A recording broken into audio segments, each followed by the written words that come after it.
जामिया मिल्लिया इस्लामिया ने बीएलएलबी के एंट्रेंस में एक पॉलिटी का क्वेश्चन पूछा था कि हु अपॉइंट्स अ जज of the high court.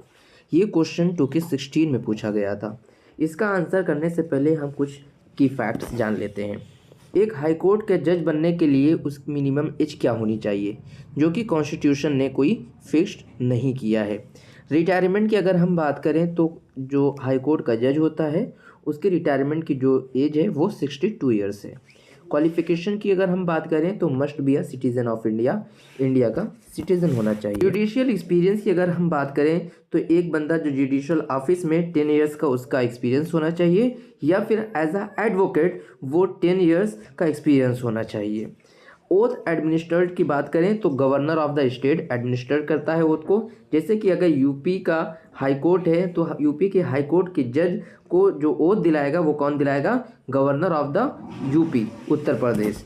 Tenure की अगर हम बात करें तो 62 ईयर्स इनकी टेन्योर होती है, जब तक कि ये या फिर रिमूव ना किए जाएं।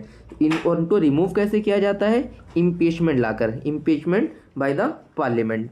रिजिग्नेशन की अगर हम बात करें तो अ जज में resign by written the to the president of India, यानी अगर कोई जज है जो रिज़ाइन देना चाहता है तो उसे रिजिग्नेशन किसे देना पड़ेगा? प्रेसिडेंट ऑफ इंडिया को।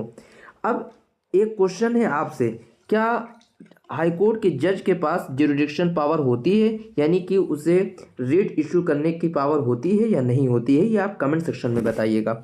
अब बात कर लेते हैं अपॉइंटमेंट की। तो अपॉइंटमेंट जो होता है, जो हाई कोर्ट जज is appointed by the president of India. तो इसका आंसर क्या होगा? आप तो जान गए ही होंगे कि जो हाई कोर्ट का जज होगा वो अपॉइंट किसके द्वारा कराया जाता है? प्रेसिडेंट के द्वारा। तो इसका आंसर क्या होगा? सी।